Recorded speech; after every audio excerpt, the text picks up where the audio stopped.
Madame, mademoiselle, monsieur, bienvenue à Métro News. Voici les principaux titres qui seront développés ce soir. L'Observatoire citoyen pour l'institutionnalisation de la démocratie, OCID, estime le taux de participation au scrutin de dimanche à 23% sur l'ensemble du territoire. Un taux de participation plus faible que lors des élections du 25 octobre dernier. Incendie hier au marché La Coupe sur la route de Frères. Les commerçants, complètement abasourdis par la quasi-destruction de ce centre, sollicitent l'accompagnement des autorités.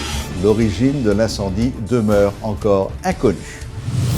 Début ce lundi des opérations au centre de tabulation des votes à Sonapi. Près d'1 millier de techniciens sont mobilisés pour assurer un travail de qualité et dans la transparence la plus complète, assurent les responsables.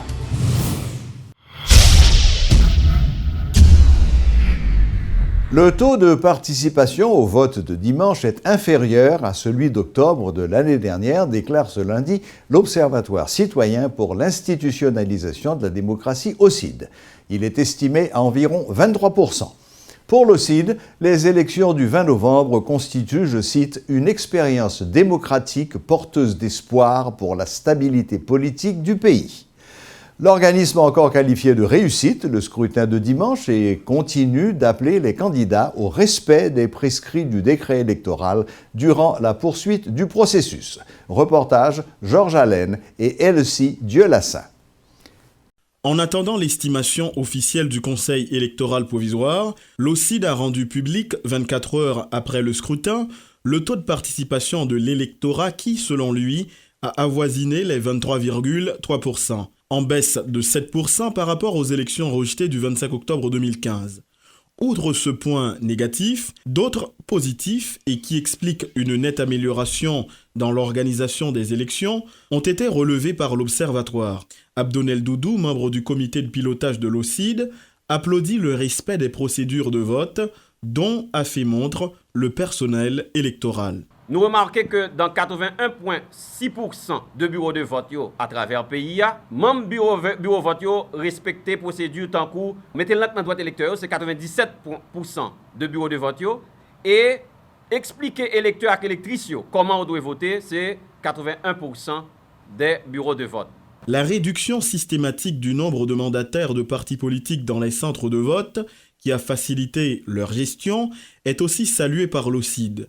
Au moins 3 représentants de partis par bureau de vote observaient l'opération jusqu'au dépouillement des bulletins. Les organisations politiques les plus représentées dans les centres de vote étaient le PHTK, Famille Lavalas, Petite Dessalines, La Paix, Remain Haïti, La Fusion. PHTK est présent dans 79,2% des BV, Famille Lavalas dans 60% des BV, Petite Dessalines 52% des BV, La Paix dans 48,9% des BV, Remain Haïti dans 24% et Fusion dans 17,5%.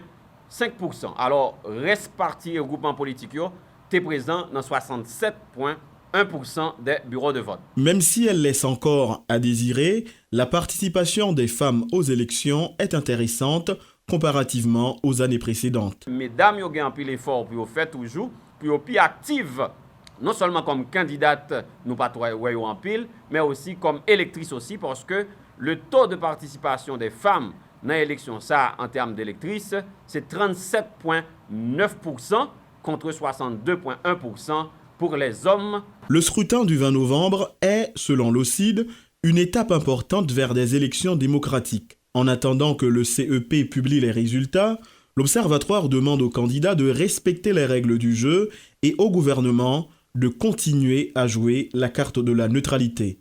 Ronnie Desroches est membre de l'OCID. Nous avons demandé au gouvernement pour même consigne de neutralité que l'y passé à tout fonctionnaire gouvernement, à tout policier, et bien que le maintenu consigne ça et que en plus de cela, il garde vigilance tout pour que yo kembe l'ordre, pour yo kembe la paix pendant toute période électorale là, de telle sorte que le résultat de ce processus électoral n'est pas le résultat de la violence. Dans une semaine, le CEP promet de publier les résultats partiels de la présidentielle de 2016. Déjà sur les réseaux sociaux et à travers certaines stations de radio, des candidats ou partisans de candidats clament leur victoire. Un véritable processus d'intoxication que dénonce l'OCID. La journée électorale du 20 novembre est également qualifiée de réussie par le Conseil Défenseur Plus. En conférence de presse ce lundi, Antonal Mortimer, l'un des responsables de cet organisme, a toutefois recommandé au CEP de corriger certaines irrégularités constatées au cours du dernier scrutin. Reportage Julie Achille et Berno Augustma. Plusieurs organisations internationales qui observaient les élections du 20 novembre, comme l'Union européenne ou la mission d'observation de la CARICOM, pour ne citer que celle-ci, ont tiré un bilan positif du déroulement des élections organisées par le CEP de Berlanger. Le collectif Défenseur Plus, pour sa part, applaudit les efforts des autorités pour permettre la réussite de ces joutes électorales. Personnel électoral, là, ça n'est le personnel vacataire, agent sécurité, superviseur adjoint, membre BV, ils ont été mieux formés qu'avant. Le conseil électoral là, tout prend plus de dispositions d'une manière stricte pour contrôler la circulation mandat avec 4 observateurs qui tapent circuler sur le territoire. Toutefois, la journée électorale du 20 novembre était loin d'être parfaite. En effet, cette organisation de défense des droits humains a remarqué des irrégularités dans les centres de vote lors du scrutin. Quatrième point négatif, là, qui c'est liste électorale partielle, l'EP, ça nous colle sous porte centre de vote, porte bureau vote avec liste d'émargement qui a une photo qui a une grosse différence. Dans la majorité, presque dans tout le pays, c'est difficile pour nous de mettre non sous liste électorale partielle. Et certaines fois, non sous liste d'émargement et pas sous liste électorale qui affiche dans la porte qui fait qu'ils retourné ou bien agent de sécurité fait retourner alors que non ils n'ont pas arrivé à voter. Et ça crée plusieurs côtés ou ensemble des frustrations. En outre, le collectif Défenseur Plus appelle le CEP à corriger certaines erreurs constatées au cours de cette journée électorale. Le coordonnateur de cette structure déplore le fait que des citoyens munis de leur carte d'identification nationale aient dû rentrer chez eux sans pouvoir voter. Nous souhaitons tout que KEP qui pral venir prend toute disposition pour droit politique citoyen respecter, ça veut dire planifier élection sur tout territoire pour commencer, même les, finir même les, tout côté. Notons que cette journée électorale n'est qu'une étape franchie dans le processus. Il reste encore la phase de récupération des procès-verbaux et celle de la tabulation de ces derniers. Nous n'en sommes donc qu'au début d'un lent processus. Le parti haïtien Tête Calais, PHTK, affirme avoir remporté la présidentielle du 20 novembre. Dans une conférence de presse ce lundi, des responsables de cette structure politique exigent du Conseil électoral le respect du vote de ce qu'ils appellent la majorité. Ils invitent la population à garder son calme, mais aussi à faire preuve de vigilance. À tout militant PHTK, tout sympathisant PHTK, à peuple haïtien, à tout peuple haïtien, eh bien, lancer un appel au calme, à la sérénité.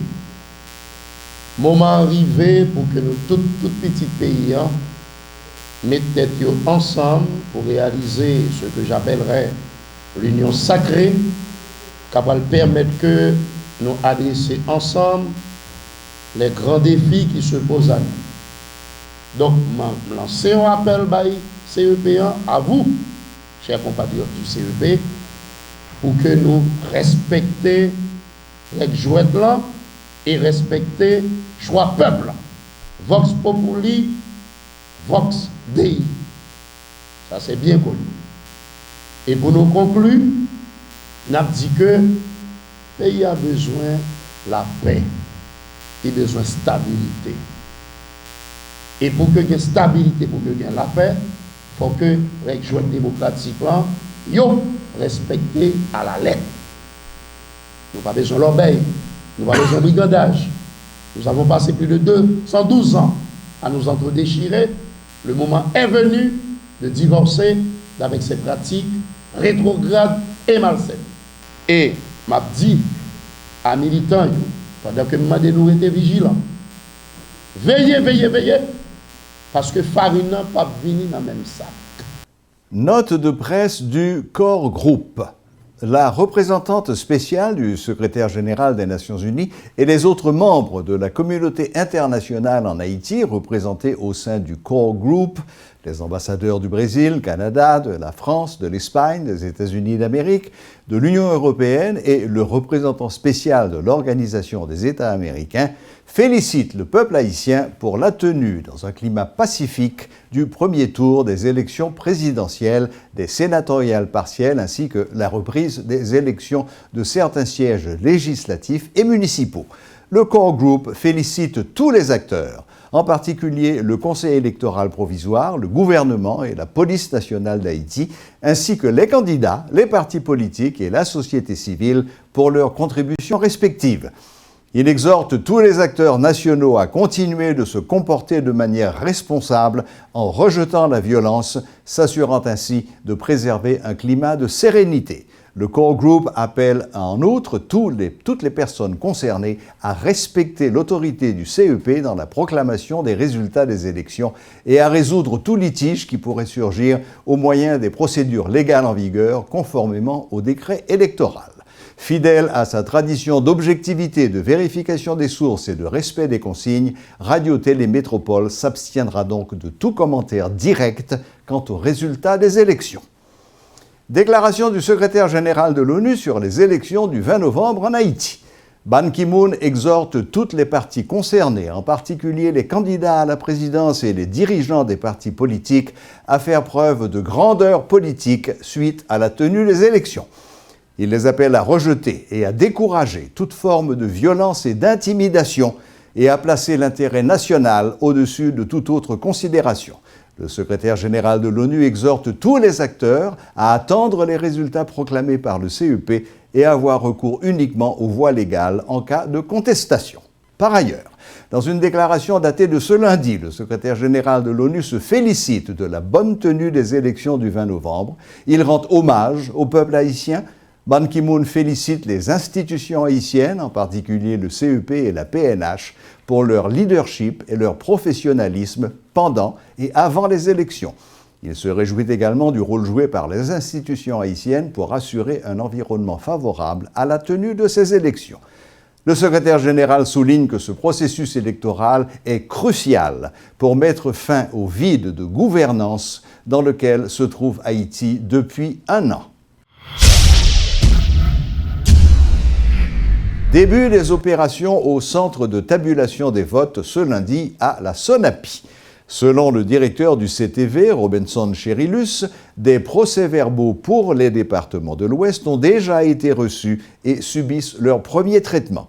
Près d'1 millier de techniciens sont à pied d'œuvre afin de produire un travail de qualité dans la plus grande transparence, assurent les responsables.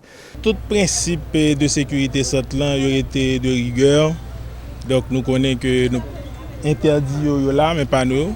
Tout soit pas qu'entrer avec, et quel que soit le monde qui a fréquenté ce centre-là, il est supposé vraiment clean, sans téléphone, sans aucun objet.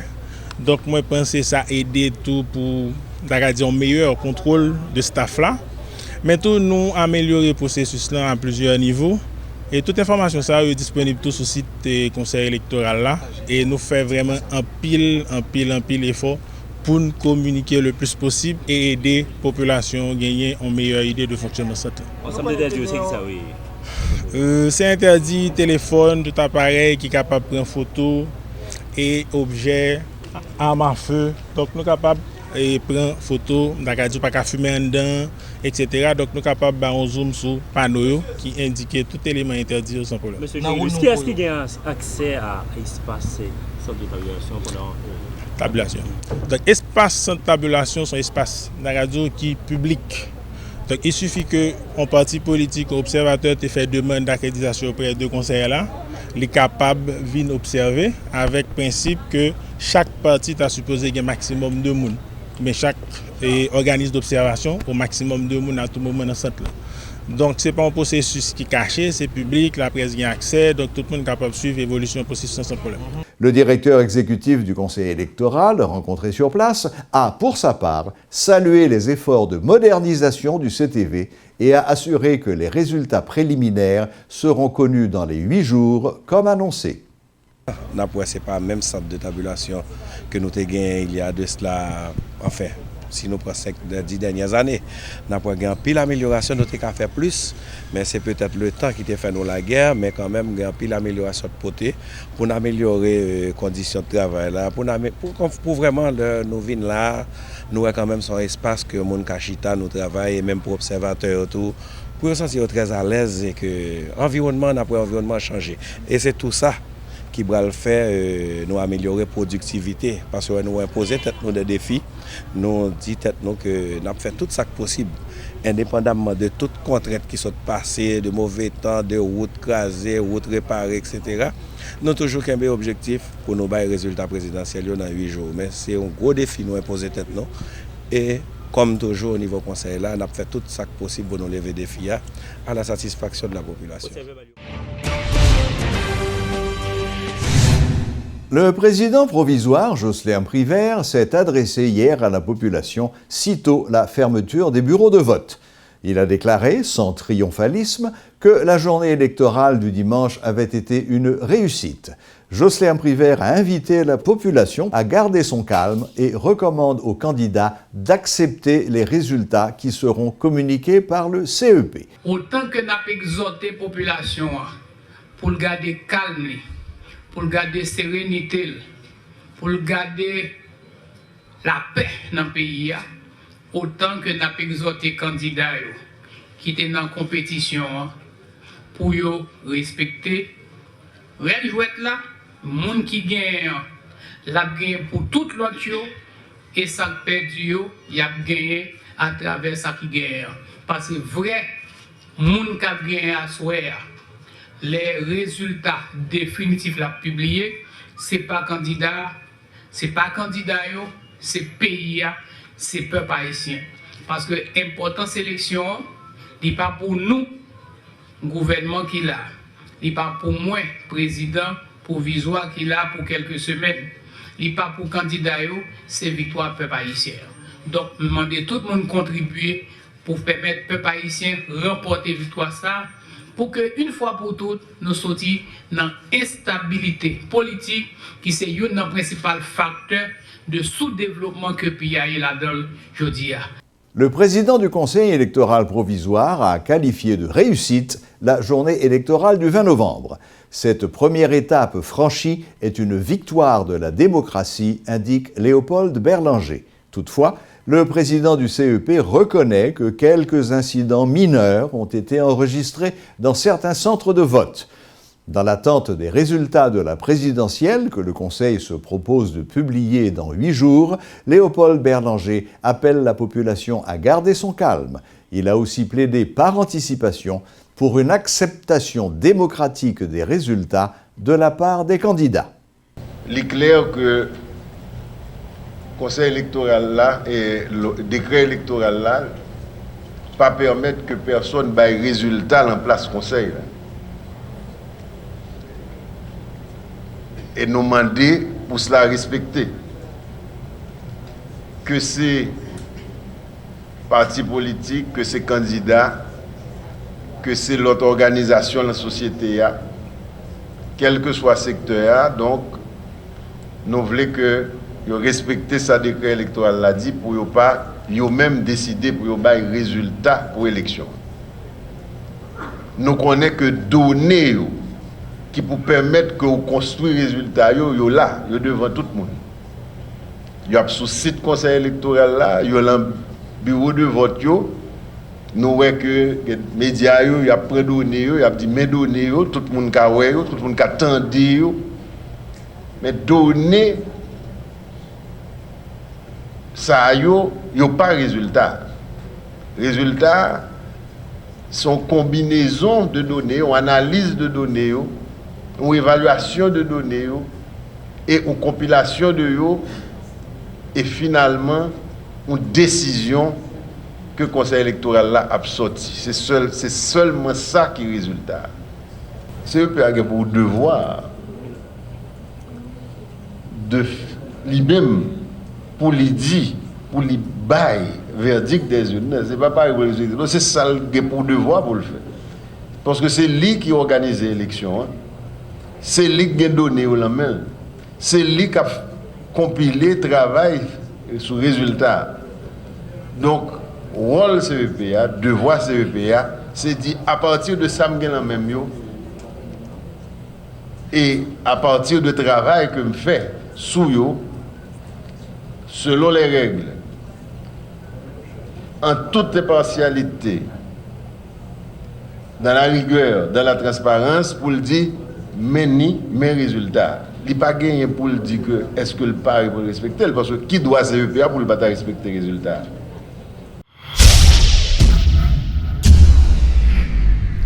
Un incendie s'est déclaré hier soir au marché La Coupe sur la route de Frères à Pétionville. La presque totalité de l'espace a été détruit et les commerçants durement atteints sollicitent l'accompagnement des autorités. Entre résignation et désolation, les victimes espèrent pouvoir se recapitaliser. Éloge Milfort a effectué une visite des lieux ce lundi. Suivez son reportage accompagné de Gaston Delpech.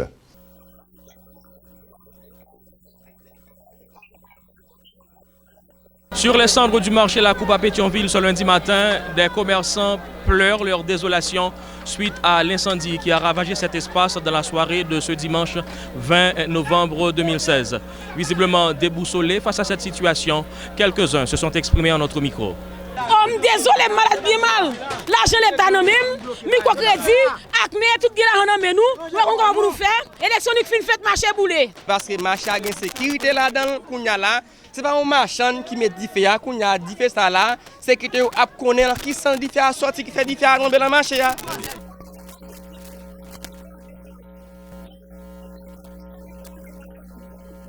Les dégâts sont considérables et les commerçants victimes de cet incendie au marché La Coupe ne savent à quel sein se vouer dans la perspective d'un relèvement. Toutefois, ils misent sur l'intervention des autorités compétentes. Et bien, attendons l'État. Attendons l'État pour dire qu'on s'en va dire avec nous.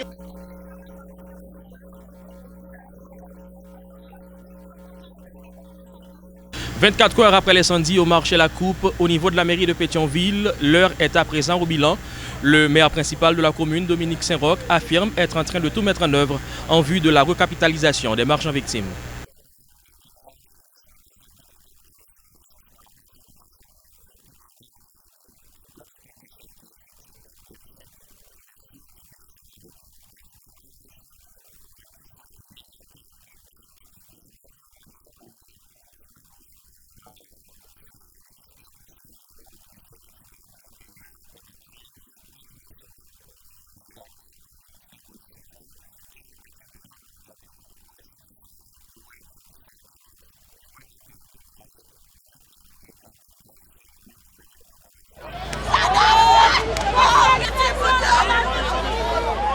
En attendant que des mesures soient prises pour accompagner les commerçants de marché La Coupe victimes de l'incendie de ce 20 novembre, il est à noter qu'aucune information précise n'est encore disponible en ce qui concerne l'origine de ce sinistre. Pour Télémétropole depuis Pétionville, Éloge Milfort et Gaston Delpech. Voilà, la boucle est bouclée. Merci de votre fidélité et à la prochaine, même heure, même chaîne.